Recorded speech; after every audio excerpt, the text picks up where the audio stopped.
Hello students, हमने पिछले अध्याय में पढ़ा कि किस प्रकार से पादप अपना भोजन प्रकाश संश्लेषण द्वारा स्वयं बनाते हैं, लेकिन जंतु प्राणी ऐसा नहीं कर सकते। वो प्राणी अपना भोजन जंतुओं से या पादपों से प्रत्यक्ष या अप्रत्यक्ष रूप से प्राप्त करते हैं।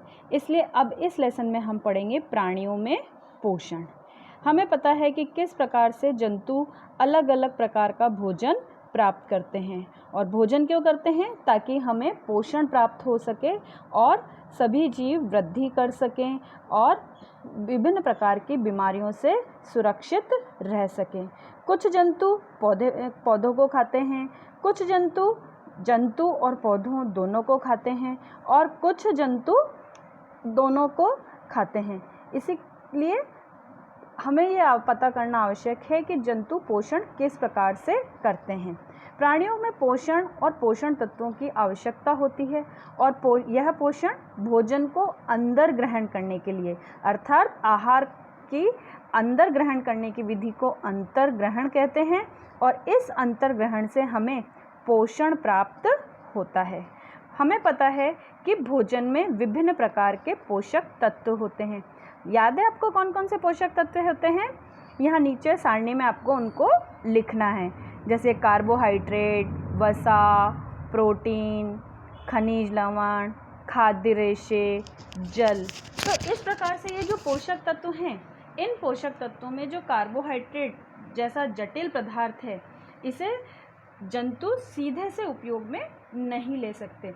अतः इन जटिल पदार्थों को सरल पदार्थों के अंदर बदला जाता है हमारे शरीर के अंदर, और इन जटिल पदार्थों को सरल पदार्थों में बदलने की विधि को हम विघटन कहते हैं। और इन विधि के द्वारा जो भोजन पाचन होता है वह जो भोजन का विखंडन होता है वह कहलाता है पाचन। अब भोजन किस प्रकार से विभिन्न जंतुओं के द्वारा अलग अलग विधियों के द्वारा अंतर्ग्रहण यानी अंदर ग्रहण किया जाता है, तो उसकी हम बहुत सी अलग अलग विधियाँ होती हैं। हमने देखा कुछ बच्चे दूध पीते हैं, मधुमक्खियाँ या भंवरे, मच्छर, जूं, ये सब क्या करते हैं? हमारा खून चूसते हैं। मधुमक्खी फूलों का रस चूसती है यानी मकरंद चूसती है। कुछ जंतुओं का शिकार करते हैं, छोटे बड़े जीव जंतु को खाते हैं। अजगर जैसा जंतु होगा वो पूरा का पूरा ही अपने शिकार को निगल लेता है। तो इस प्रकार से हर एक व्यक्ति के, हर एक प्राणी के अपने भोजन को ग्रहण करने की विधि अलग अलग होती है। नीचे जो सारणी दी हुई है, इस सारणी में हमको उस प्रकार का भरना है कि ये जो जंतुओं के नाम है और आहार का क्या प्रकार है और आहार की क्या विधि है। जैसे घोंघा है, घोंघा साइफन विधि के आधार पर अपना भोजन ग्रहण करता है, यानी जल में जो घुले हुए पोषक तत्व या छोटे जीव जंतु होते हैं उनको अपने आहार के रूप में ग्रहण करता है, और फिर उन्हें बाहर अपशिष्ट पदार्थों को शरीर से वापस बाहर निकाल देता है। चींटी अपने भोजन को पकड़ती है और फिर उसको एक स्थान से दूसरे स्थान पर ले जाती है और फिर निगलकर चबाकर उससे अपना पोषण प्राप्त करती है। चील शिकार को अपना पकड़ता है, फिर उसके बाद काट के चबा के और फिर उस भोजन को अपने शरीर के अंदर ग्रहण करता है। मरमर पक्षी यानी भंवरे टाइप या ह्यूमिंग बर्ड, ये ह्यूमिंग बर्ड भी पौधों से अपना मकरंद, उनका रस प्राप्त करते हैं। जूं के बारे में आप सभी जानते हैं, जूं खून चूसती है और क्या करती है? तो इसकी कौन सी विधि हो गई? चूषण विधि। मच्छर, तितली, मक्खी, ये सभी क्या करते हैं? चूषण विधि के द्वारा यानी चूसते हैं। मक्खियाँ, अभी अपन ने ऊपर वाली सारणी में देखा कि किस प्रकार से अलग अलग जंतु अपना भोजन किस प्रकार से अंदर ग्रहण करते हैं। आपको एक आश्चर्यजनक चीज़ पता है? स्टारफिश यानी तारा मछली, जिसके बारे में आपने देखा सुना है कि है ना, उसकी संरचना तारे जैसी, स्टार जैसी होती है। नीचे चित्र में आपको दिखाई दे रही है। ये स्टारफिश क्या करती है? कैल्शियम कार्बोनेट वाले कठोर कवच वाले जंतुओं को अपने भोजन के रूप में ग्रहण करती है। फिर उनका कवच खोलने के बाद यह अपने मुंह से अपना आमाशय बाहर निकालती है और जो जंतु था उस जंतु के कोमल भागों को खाती है और फिर वो भोजन आमाशय में इकट्ठा होकर वापस उसके शरीर के अंदर चला जाता है और फिर धीरे धीरे उसका जो भोजन होता है, वो आहार है, वो धीरे धीरे पचता है और स्टारफिश अपना पोषण प्राप्त करती है। तो इससे हमें पता चलता है कि हर जंतु का जो आहार को अंदर ग्रहण करने की विधि है वो सबकी क्या होती है, अलग अलग होती है। और इस आहार को ग्रहण करने की विधि को हम क्या कहते हैं, अंतर ग्रहण। अब इसके बाद आता है, हम पढ़ते हैं मानव में पाचन। मानव में पाचन, हमें पता है कि हम अपना भोजन कैसे ग्रहण करते हैं, जंतुओं से भी और पादपों से भी। और कहाँ से ग्रहण करते हैं, मुख के द्वारा। मुख के द्वारा ग्रहण करते हैं और उसके बाद हमें पता है कि धीरे धीरे भोजन हमारा शरीर के अंदर पाचित होता है और पचने के बाद शेष अपचित भाग मल के रूप में शरीर से बाहर त्याग दिया जाता है। आपने कभी सोचा है कि जो भोजन हम खाते हैं मुख के द्वारा वो किस प्रकार से हमारे शरीर के अंदर धीरे धीरे आगे जाता है, कौन कौन से अंग इस पाचन क्रिया में सम्मिलित होते हैं। तो सबसे पहले हम मनुष्य के पाचन तंत्र की संरचना को समझते हैं और फिर उसके बाद एक एक करके उसके विभिन्न अंगों के बारे में समझेंगे।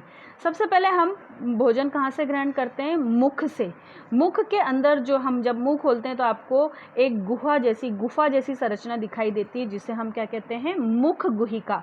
मुख गुहिका के अंदर आपको और भी कुछ चीज़ दिखाई देती है। क्या दिखाई देती है, दांत और जीभ।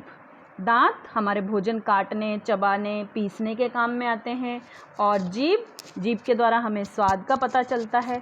आपने महसूस किया होगा कि जैसे ही भोजन आता है, भोजन का समय होता है या भोजन की खुशबू आती है, तुरंत हमारे मुंह के अंदर पानी आने लगता है। वो किसके कारण, हमारे मुंह के अंदर लाला ग्रंथि या लार ग्रंथियाँ होती है। जैसे ही हम भोजन को देखते हैं या उसकी खुशबू हमारी नाक में आती है तो हमारी मुंह में पानी आने लगता है, यानी लार बनने लगती है, जो कि लाला ग्रंथियों के द्वारा निर्मित होती है। फिर हमारे भोजन को चबाने के पश्चात हमारा भोजन प्रवेश करता है ग्रसिका के अंदर। ये पतली नलिका जैसी संरचना जो आपको दिखाई दे रही है, यह है हमारी ग्रसिका। ग्रसिका के बाद हमारा आता है भोजन आमाशय के अंदर। इस आमाशय आपको दिखाई दे रही है, जे आकार की छोटी सी गोल संरचना दिखाई दे रही है, ये आपकी आमाशय है।